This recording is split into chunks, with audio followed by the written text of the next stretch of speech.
What's going on, Guardians? It's Tizzle here, and in this video I'm showing a solo flawless clear of the Heist Moon Battleground GM with the Rimecoat Raiment. This thing is freaking awesome. I'm a big fan of it. I will make a build video on it at some point, but yeah, anyways, I just wanted to show some solo GM footage with it because it's really good on this Nightfall. The reason I had Void Siphon on is just because it's Harmonic Siphon. And my VS Velocity Baton, I still haven't got one with Attrition Orbs. So yeah, I'm just using Repulsor Brace destabilizing rounds. And then we have the Nova Bomb on. Song of Flame is probably better to run just because Song of Flame is completely busted. But Nova Bomb will make our Revision 0 hit for 25% more damage because it's matching the Surge. And then we have a Reconstruction Bait and Switch Song of Your Ute. And that is because this is kind of the opposite of last week. Last week you had the Savathun's Hunger thing, where if you did void damage, you got ability energy, and you took more damage from void sources if you didn't have it like active. But this week it's kind of the opposite. And then yeah, it was Arc Surge, where this week it's Void Surge, but it wants you to use Arc damage. So yeah, I figured I'd just show a run doing that. So you could see right off the rip, we absolutely demolished that Barrier Knight because the Stasis Crystals. I have Hail the Storm on as well, plus the Volatile Tonic that I think makes it do even more damage. So anyways, really good. And then we have Overload GL. Well, Overload, sorry, for just disrupting the combatants. But the Concussive Reload or whatever, the one that weakens them. So again, you can see us just absolutely chew through that enemy. And then here... So here is where Song of Flame would be super nice because you could take out that Death Tongue Chorister much easier. Because even with the Nova Bomb buffs and Void Surge, it's still not enough to take that guy out. And then here we almost die. Even the laser, I think it did wind up shooting. But yeah, just have to watch out for those lasers and stuff. And I wanted to get a grenade out there really quickly before the Death Tongue makes it so we can't use our abilities. So now that's happening. So ideally you want to kill that guy as soon as possible, but we weren't able to do so. So now we're just gonna mess up this knight, hopefully. Yeah, we get him killed. And now we need to deal with that Death Tongue because our whole build is based around using our abilities, obviously. So we're just gonna rotate. So I'm just gonna speed it up a little. So if we come over here, Revision 0 at like really long distance does have trouble registering crits, and we want to build up our targeting data. So I've got 4th times and Vorpal. So Vorpal weapon actually works on this guy. And yeah, we get a couple sniper shots. I probably should have built it up because I was close to my 3rd one. Could have built it up a little more to get 3 and take him out a bit quicker. But it is what it is. And now we're back in the fight. We're whipping our stuff. And yeah, like this build builds Transcendence like absolute mad, but you don't even want to use your Transcendence hardly because then you can't throw out your stasis turrets. That being said, I do use Transcendence in this run. It's still nice to have. So yeah, this build just goes crazy because you're doing so much stasis damage, so you get crazy Darkness Transcendence. And then I've got a kinetic and then 2 light weapons. So yeah, really, really good. Plus the area denial GLs like Velocity Baton build up Transcendence like crazy. So that Ogre actually died there. That was bad because I wanted to keep him alive before the enemy spawned in. There again, we can see when those chunk, they do huge damage. And this guy was just taking forever to pop his shield. Luckily, he finally does. So yeah, those ads all spawned in. That was really unfortunate because normally I like to keep that Ogre alive and then the ads won't spawn in. And then I could have got a Bleak Watcher turret down there and we'd have been good. And then there I messed up. I shattered the freeze just a little bit too soon on that Ogre, and now he actually pushes us here because he was not able to be stunned yet. So anyways, we proc Radiant with our melee. We get Unravel going. We're just going in on this guy and we're able to take him out. And now our Transcendence is done. So now we're going to be able to throw all our Bleak Watchers and do massive AoE damage. You can see Barrier Knight was again almost half just from our explosions. And we have that Blistered Ogre. So yeah, I'm just trying to spam abilities, spam everything as much as I can, basically. So Devour, I have Bleak Watchers, obviously, for my one aspect, and then Devour for the other. And Devour is amazing, obviously, because we get chunks of grenade energy back for every enemy we kill. It varies based on the tier of the combatant that you kill. I don't know them off the top of my head, but that's just how it works. So, of course, I never have my stuff reloaded, which is one kind of problem with this build. So if there was like a good anti-barrier weapon that was Void, it would be nice to use that. But I don't think there's even an exotic Void Scout in the game. And yeah, just Revision Zero is so good. I don't think I've used it in any solo GMs this year, so I wanted to use it. I could have finished him before, but I was trying to get the actual machine gun to get the kill, but that guy was tanky as hell. So we got lucky not to die, but that was just me playing dumb. I should have just hit finisher earlier.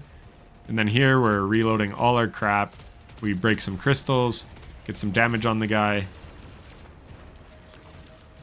And then I probably shouldn't have wasted my my Hunter's Trace there, but you can see how hard it chunks. And then we're just going to lob a Nova Bomb back there to take everything else out. It's just our crystals are in the way. So yeah, Nova Bomb is not the best for this because yeah, crystals get in the way sometimes and whatever else. But the Warlock Stasis Super is even worse. And those are the two things. It's Stasis and Void Surge.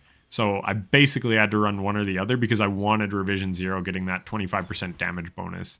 It's too bad we couldn't run like Unstoppable Pulse and that would buff all pulse rifles, but it doesn't buff exotics. So I'm just going to speed this part up. So that part wasn't bad. It was a little slow because the Death Tongue Chorister and then that Ogre dying didn't allow me to spawn kill all those ads off the bat. So yeah, just a little bit unfortunate, but it happens. So now we've got to drain Bane. There's actually a ton of Banes in this Nightfall, but we have Devour going, so once we got those kills on those enemies, we're able to just get our health back, and then we take out the guy. So yeah, the Banes can actually be dangerous, especially if they're drained, because they just suck out your life, and there's not much you can do. You'll see in Boss Room what I'm talking about. It gets a little sketchy at the Boss Room part, in one part. Here, again, just playing kind of recklessly. I hate Scorn and how they always go immune. The boss does it a ton too. It's super annoying. The reason I lobbed my GL back there is sometimes they sneak around. But these guys spawned pretty nicely actually for me. So we're able to take them out really quickly. Just putting in some work with Revision Zero. So the other nice thing with these Battleground Nightfalls is the chest. So you can pick up ammo at Boss Room. And in various other rooms. So yeah, you can really, I could have been spamming my machine gun even more, but I did want to be pretty high on machine gun ammo going into this next room. Unfortunately, none of those enemies on left actually died to any stasis shatter. So normally I have Devour there because I think this was my 4th run. Twice I died being one shot to the boss, or by the boss. I didn't know he could one shot. I had Void Resist on. So anyways, you know how those Scorn crossbows are though. So yeah, anyways, I got one shot by the boss twice, and both times the only reason I got shot was because I had to be put in a compromised position because I was trying to pick up the charge that you have to dunk, and I wound up picking a tangle up instead. So we get really lucky getting heavy ammo right before the fight because we want to leave that heavy crate until the end of this fight. So there, I don't know why I struggled so hard getting in the thing, but it is what it is. So on this run, so these abominations come out at 25, 50, and 75% hack progress, and the doors they spawn out of are random. But if I could spawn kill the one at the door I could see, that would be really nice, and I can freeze them to get the stun, and then I could use Revision Zero, but I don't have my targeting data built up because I wasted it just on that big boss night at the start. But again, it is what it is. And then sure enough, we actually get him to spawn out the door. That would have been nice. And I should have thrown that earlier up there because it kind of could have got the whole room and maybe got him in a spot where we could see him. Unfortunately, he gets behind that crate, so now we can't see him. So people ask all the time, how do you use this cheese spot? basically just don't move. Get in here and then like don't move WASD or left analog or whatever. Just look around with right analog stick or your mouse. That's how to do this part. So then, unfortunately, my Bleak Watcher, it didn't freeze them where I wanted them, and then it ran out. So here, I'm going to try to proc bait and switch, but again, this is a tricky spot, so we do get some decent damage. It's even better if I have enemies to my right, because I can throw out an Arcane Needle melee, and then proc Radiant. But yeah, this Abomination is actually in a pretty decent spot, so we take him down quickly, but now we have this other Abomination. So yeah, it's just a matter of being patient and waiting and hoping they get in a position where you can see them, or you can just literally sit here and let your Bleak Watchers do the damage because it'll freeze. So I actually stopped throwing Bleak Watchers while I am out, but I didn't want to be throwing them anyways because I wanted him to move up, where if you still have Bleak Watchers out, he's not going to move up to that position. He kind of just stays back. So there's two options. You can be patient and wait for him to come in a spot where you can kind of see him, or you can just keep chucking Bleak Watchers and hoping that the crystals shatter themselves and you're able to eventually deal enough damage to take out the Abomination. The other thing is you don't even have to use this cheese spot with this build. You could kind of stand by the door. Don't go in the door, but stand behind the crate by the door, because if you go into the door, then you have to unload your ghost every time, and that can be really dangerous. But if you stand near the door, you can kind of spawn kill most things, and then you have a good look at the Abominations from there. And with this build especially, you could like freeze them. Well, I showed you how much shatter damage the Bleak Watchers do when they spawn their 4 crystals. So yeah, you could utilize that for huge AoE damage, and you could like chuck out a Nova Bomb to take out the Abominations quickly. So this is taking forever. Luckily, he was really low health. And then we get the kill, and now we're waiting for 50% progress. So I'm just going to speed it up again. And let's see, where does he spawn? Yeah, so they spawn to my left. So we're just going to wait. And again, I'm not taking out any Bleak Watchers, because if you really wait, sometimes they actually rotate to the other side of this crate. And that's what I'm kind of hoping they do. So he kind of walks back, and now he's walking over there. So now it's just a matter of throwing my crystals out at a good time. So I'm waiting. That's a really good spot. I'm going to get bait and switch ready to be procced. We weaken with our VS Velocity Baton and Concussive Reload. We throw the melee for Radiant, and we get the whatchamacallit, the bait and switch proc. So we're able to take him out in one stun, even though it's not even Arc Surge. So our machine gun is hitting for 25% less damage than it would be if it matched the Surge. But I'm doing that for that Worm's Hunger thing. So you can see we have Ability Surge right now, or we did. So that just improves the cooldown of all our abilities, including our super. So that's pretty cool. So now I'm just speeding it up because literally it's just waiting for the guys to get in good position. He's really low. So again, I didn't want to throw out a Bleak Watcher because lots of times they'll just sit there and take it. That time he didn't, but lots of times they do, and I could have just killed him. So I didn't want to waste my Bleak Watcher because sometimes it's actually bad and it forces them to run away. So now these Bleak Watcher turrets on Rimecoat Raiment are absolutely awesome. Like they put in work, man, and they seem, I don't know if they last longer. I'd have to read the thing, but they seem to last for a really long time. So I wasn't sure. We've got one of those fire banes, and they shoot those meteors. I wasn't sure if the meteors would track to me in here, but they don't seem to. Now here, again, I'm waiting for the unstop to get in a good position. He did for a second there, but then he kind of went over, and then now he's behind the crate. So what I should have probably done was smash the crystals immediately instead of worrying about getting my bait and switch proc. It might have been the smarter play. But here he's in a good position, so we're just going to get that weaken on him. And then I didn't even worry about proccing bait and switch because I knew we had a bunch of crystals up there and stuff, and we were going to be able to take him out because we did pretty good damage on that first cycle.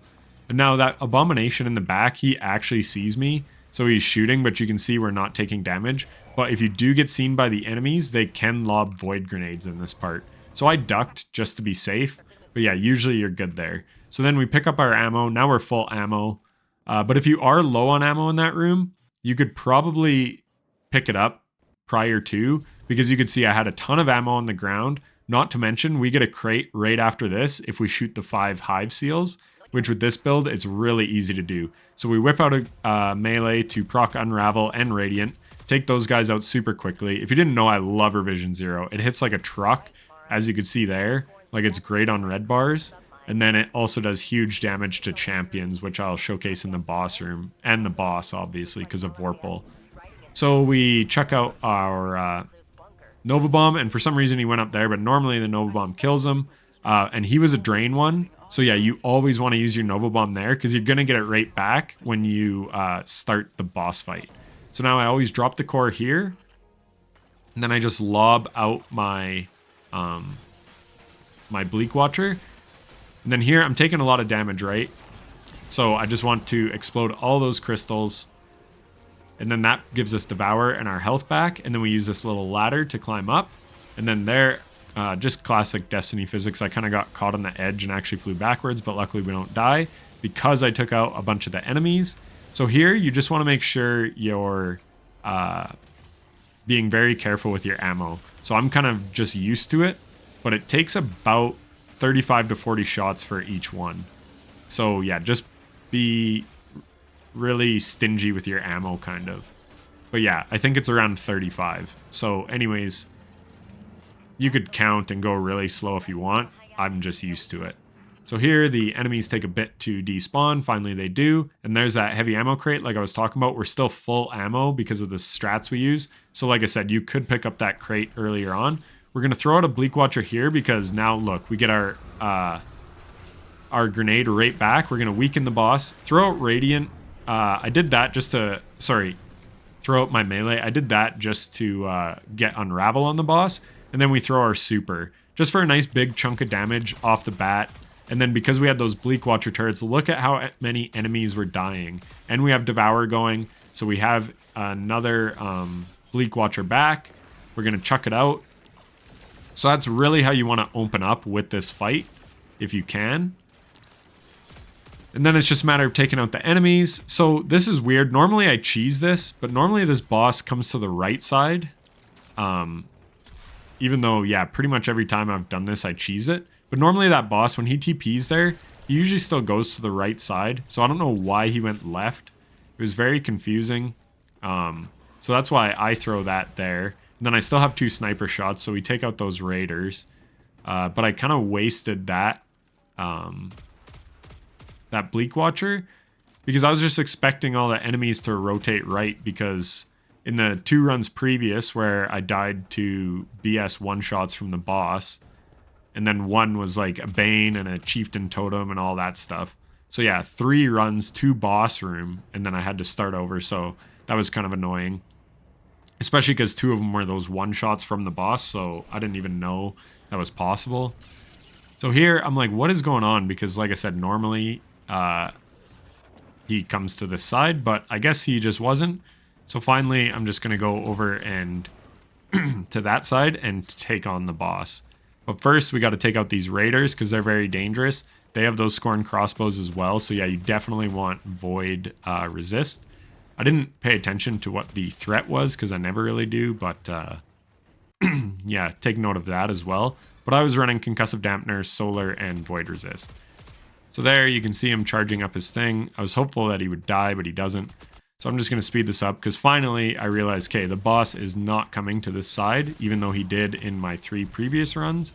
So yeah, we just start taking out the enemies, just being safe. And then once I'm sure they're all down, I'm going to take on the boss. So finally they're all down. I have almost full targeting data. Or maybe I did have full targeting data. I'm not even sure. Yeah, no, I didn't. So that was stupid. I should have put a little bit of chip damage in before doing that. But yeah, that was just a dumb mistake by me. Here we're going to put the concussive reload on him. Launch a Nova Bomb, which goes nowhere. So that was pretty annoying.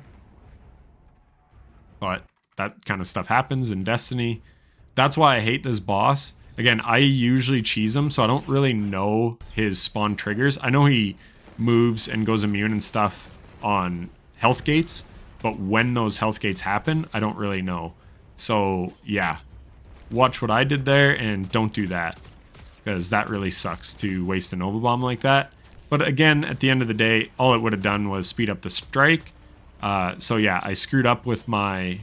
He would have TP'd had I charged up 4 shots of targeting data, and then I wouldn't have even been in that situation in the first place. But yeah, those things happen.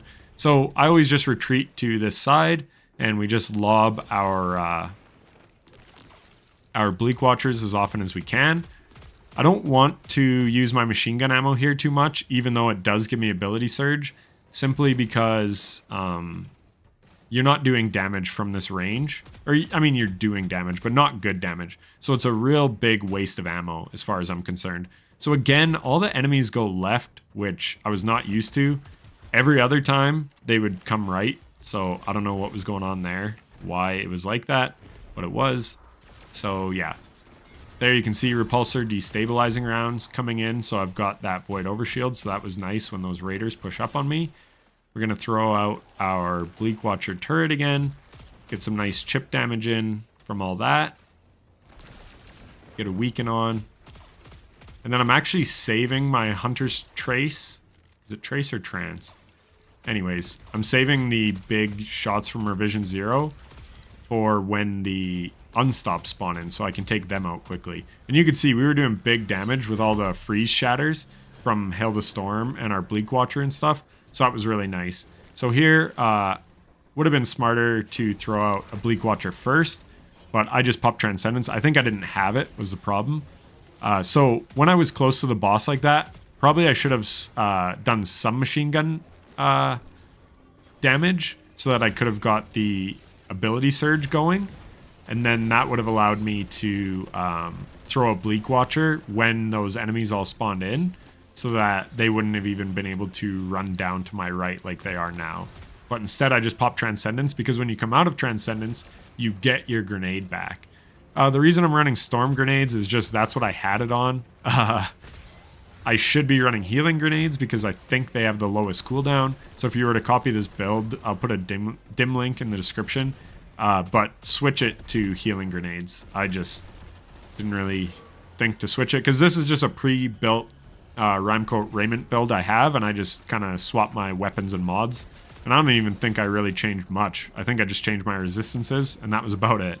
So here we get the double freeze, or double shatter, and we proc Radiant. Look at Revision 0. That's a freaking clip, man. Oh, I love Revision 0 so much. Obviously, you have to hit your shots, and I think I even missed one. But yeah, absolutely chunked those unstops, because they both got frozen at the same time, so I was able to benefit from Radiant going, and I think I even got the weaken on them from my GL. So here, I've never really bothered to learn duping, but you can dupe those, and that will save you a lot of time. But again, you still have to know the fundamentals, and it's kind of dangerous. Like if you were running Song of Flame, you could, so you have a get out of jail free card. But with this, I always just run over and throw that Bleak Watcher, and it usually takes out all those enemies that spawn in, and then we just rinse and repeat. So here's another thing I noticed. These Scorn in all my runs were acting very strange, like just with their movement patterns and stuff. So anyways, unfortunately, I still had a Raider up. You could see he was finishable. But yeah, we have Amplified, so we're just going to take advantage of that. So you just want to run in... It's so hard to explain. So yeah, here I'm taking damage from that Scorn because I had actually killed 2 Scorn. So that Scorn spawned in while I was running the charge. But yeah, you just have to run in such a way that the boss isn't really going to hit you. You kind of run perpendicular to him.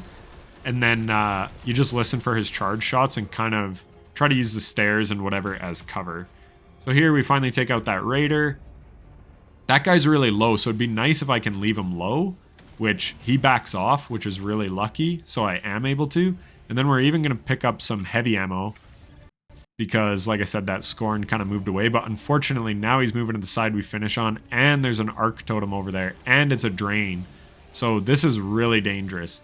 If it wasn't a Drain, I would have dunked there, but those Drains will seriously mess you up. And then unfortunately, it's not the Drain that pushes us, it's this other guy. If it was the Drain, that'd have been perfect. So I actually use my Bleak Watcher here, even though I like to use them on the other guys. And I just get really lucky that he kind of misses some shots just because the way I was strafing. But if he lands those shots, I'm dead there. So yeah, just the fact it was a Drain Bane worked against me. But we had Ability Surge, so we get our Bleak Watcher back. And then we're able to freeze all those guys. I just throw out a melee. Again, we already have our grenade back because Devour killed, or we proc Devour and killed so many ads right away. So now I have both these guys low, and then I see him frozen, so like I could take him out, and then I just do, and then I take out the other guy. And unfortunately, again, it didn't kill all the enemies, or maybe they spawn on both sides. I can't even remember. They might spawn on both sides, so yeah, you have to just wait. But yeah, again, we killed both. So now I'm going to have a Chieftain spawning in, but I think he spawned on the good side. So there, I could have even picked up that charge and just been done with this right away, but I was playing safe. The #1 rule in solo GMs is to always play safe. But if you are in a fire team, definitely just go pick up that charge and then just get it dunked, because then you're on to the next thing. So now we've got some stalkers. I just want the area completely cleared, just so it's safe. There, Devour saves me because one of those stalkers had an absolute god nade. It was like perfectly behind the thing, hitting me pretty much no matter where I stood. And now I'm going to lob out a Bleak Watcher because I'm not going to need it. Well, it would be nice for the next part, but it's not like I'm spawn killing those enemies, because once we dunk this last one, I'm going to go to a different spot. So unfortunately, there was a totem up, but it despawns because I killed the Chieftain probably that had spawned it in. And then here, I'm just picking up that ammo before I dunk because I'm going to want to go back right. So here, this saves me. He comes around, and I notice it's a Drain Bane when he's coming up the stairs. So that's why I cast Super here, because I'm probably dead if he starts draining me and dealing damage to me. So that's why I popped Super there. Because, again, just always play your life. And then here, again, I'm just used to cheesing it. So I don't overly know the spawns. So I should have thrown it where I've been normally throwing it. But this is why we have our Transcendence as backup. But yeah, this part is a little hairy because there's the guys that rush you. And then there's also Screebs. So this is where the machine gun is really nice. And again, I was kind of saving machine gun ammo for this part and all those Scorn Chieftains. So there's a Screeb on my left closing in as well. But we have Devour going, so we're just kind of taking out all the enemies. And then I'm actually just going to throw down a Healing Rift.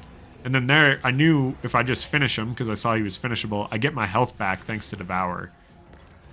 And not really sure what the hell happened to that one Screeb that was on my left, but it must have died. Oh, there it is. It just never pushed up here, but I know they do. So there, we finally take them out. Sure, I wasted an Arcane Needle, and it was a little ugly, but it doesn't really matter. So now we're just putting in damage, filling up our targeting data, and this is where Revision 0 just is so good for this strike, because this is quite a tanky boss, especially solo. Like in fire teams, you can just consecrate Titan Slam everything. So we fill that up. We're going to get a weaken. Maybe my whole GL volley missed. It did. So going to reload and try again. But now some enemies are spawning in. So probably good I didn't go into Hunter's Trace anyways. So we throw out our Bleak Watcher grenade. Just going to let everything get frozen. And then, yeah, there's just a feel thing for where you have to stand for those void grenades. So this is why I hate this boss so much, because he goes immune and then unimmune, so I didn't get the best Hunter's Trace shots, and then I just waste my last one because I want my Revision 0 reloaded, ready for the next wave of ads, which looks like they're spawning left. But yeah, so that was annoying, but again, he's health gate, like that's how his mechanics work, is just health gates. So if I knew them better, I would have known, but we still got in like 3 shots, I think, so it's all good. And then again, we have some Ravagers, so they actually push you. So it's good we're kind of playing aggressive here. We got the Healing Rift to help us out. And then again, Transcendence coming in really nice. Transcendence is obviously stupid good. It's nasty. So yeah, we just use it. And then once we come out, we're going to have our grenade ready. So I just whipped my grenade right before because, like I said, once it ends, we get our full grenade charge back. We're going to throw out our Bleak Watcher.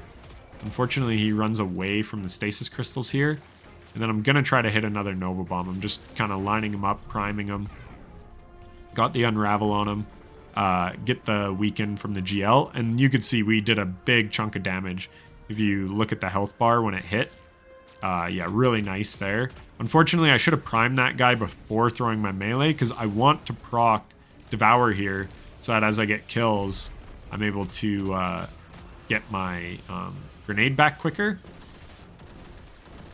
So that immunity totem's in kind of a tough spot, but we do have just enough of an angle. And then, yeah, we're just going to whip that out there. And once the Bleak Watcher's down, it's pretty much easy mode. Probably should have thrown it to the left in hindsight, but it is what it is. And then I'm just kind of chucking stuff out, hoping to hit enemies, because I kind of want all the enemies down before I start going back to boss damage, because you just don't want to get snuck up on. So here, really good timing. We get another Bleak Watcher, and then I could pop Transcendence here if I wanted. Not sure if I do, but... So yeah, I'm just not sure. I think I thought I saw something on my radar that indicated an enemy might still be alive. But yeah, then we're able to just pop Transcendence right when this next enemy spawn goes. And again, it's easy to hit the spawn triggers on this boss because it's just health gates. And you can do so much passive damage and damage over time with your Bleak Watchers and the explosions and stuff. So yeah, we pop Transcendence just as those enemies are spawning in. It allows us to deal with them very easily. It also allows us to extend Transcendence because there's so many enemies to kill. And then this is the last add wave. So we're just going to take them out. Again, just chucking our abilities like crazy. We throw the Radiant. And then, I don't know if I finish with a Hunter's Trace shot. No, I don't. Oh, yeah, I do. Might as well. And then, yeah, that's it. So it's not too hard, but like I said, this build makes it not too hard. But the boss room can be a little tricky, especially with these new Chieftain Banes. If you get unlucky on the Bane, that's just how it goes sometimes. But anyways, that's it for the run. I hope it was helpful and informative, and if it was, a like and subscription would be greatly appreciated. Thanks for watching, and I will catch you in the next one. Take care. As if the world could never advance beyond you.